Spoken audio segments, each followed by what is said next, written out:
మన తెలుగు సినిమా యాక్టర్లో మంచి స్కోప్ ఉన్న, అంటే పెద్ద హీరో అయ్యే స్కోప్ ఉన్న యాక్టర్స్లో సుధీర్ బాబు ఒకరు.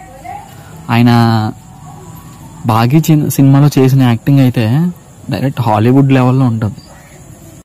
ఆయన చూస్ చేసుకునే స్క్రిప్ట్లు కూడా చాలా బాగున్నా సరే, కానీ ఎక్కడో ఏదో స్క్రిప్ట్లో ఏదో మిస్ అవుతూ ఉంటుంది. అందుకే హిట్ అవుతాయి కానీ అంత పెద్ద హిట్ అవ్వవు. తర్వాత ఆయన మొన్న రీసెంట్గా చేసిన హరోంహర్ కూడా చాలా బాగుంటుంది. మొత్తం అంటే ఈ దాంట్లో కలర్స్ బాగుంటుంది, బీజిఎం బాగుంటుంది, తర్వాత తీసే విధానం బాగుంటుంది, తర్వాత ఆయన యాక్టింగ్ బాగుంటుంది. దాంట్లో ఆయనకున్న బాడీ కూడా చాలా పర్ఫెక్ట్గా మెయింటైన్ చేస్తుంటాడు. కానీ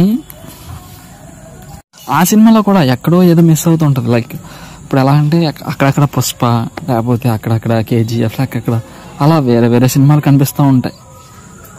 సినిమా అంత బాగానే ఉన్నా సరే దానికి సరైన ఏదో ఉండదు. అంటే ఇప్పుడు ఒక చిన్న ల్యాబ్ అసిస్టెంట్ అందరినీ కొడేస్తుంటాడు. విలన్స్ కూడా చాలా వైలెంట్గా ఉంటారు. అంత వైలెంట్గా ఉండే విలన్స్ చాలా తక్కువ కాలం అయింది.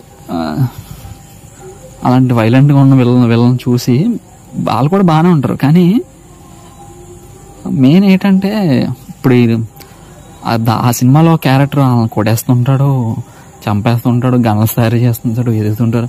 కానీ దానికి రీజన్ ఉంటుంది. నేను సినిమా అంతా అయ్యాక ఏం గమనించానంటే ఏదన్నా రీజన్ ఉంటుందేమో, ఒక అలా పెద్ద ఏజెంట్ ఏమో, లేకపోతే ఏదైనా బ్యాక్గ్రౌండ్ స్టోరీ ఉందేమో, లేకపోతే పెద్ద నక్సలైట్ ఏమో. ఒక జల్సా సినిమాలు ఉంటాయి కదా, జల్సా సినిమాలో పవన్ కళ్యాణ్ అలాగే పెద్ద నక్సలైట్లో అలాగే ఏమన్నా నక్సలైట్ బ్యాక్గ్రౌండ్ ఉందా, లేకపోతే ఏమైనా ఉందా అనుకుంటా. కానీ ఏముండదు, జస్ట్ క్యారెక్టర్ అంతే. క్యారెక్టర్ తెలివైనవాడు, క్యారెక్టర్ అయిపోతాడు, కొడేస్తుంటాడు. అదొక్కటే కొద్దిగా చెప్పాను కదా, ఆయన సినిమాలో ఏదో ఒకటి మైనస్ ఉంటుంది.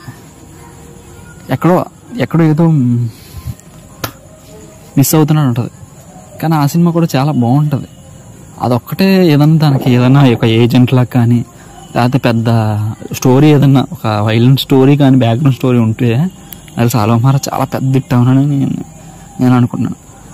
మన తెలుగు ఇండస్ట్రీలో కొద్దిగా పెద్దగా అయ్యే అవకాశాలు ఎవరికైనా ఉన్నాయంటే సుధీర్ బాబుకి మంచి స్కోప్ ఉంది. సందీప్ కిషన్కి వాళ్ళిద్దరు యాక్టింగ్ రేంజే కాకుండా బాడీ కూడా చాలా బాగా మెయింటైన్ చేస్తారు. నాకు తెలిసి ఇంకా వాళ్ళ నుంచి పెద్ద సినిమాలు వస్తాయని అనుకుంటున్నాను. సబ్స్క్రైబ్ చేయండి.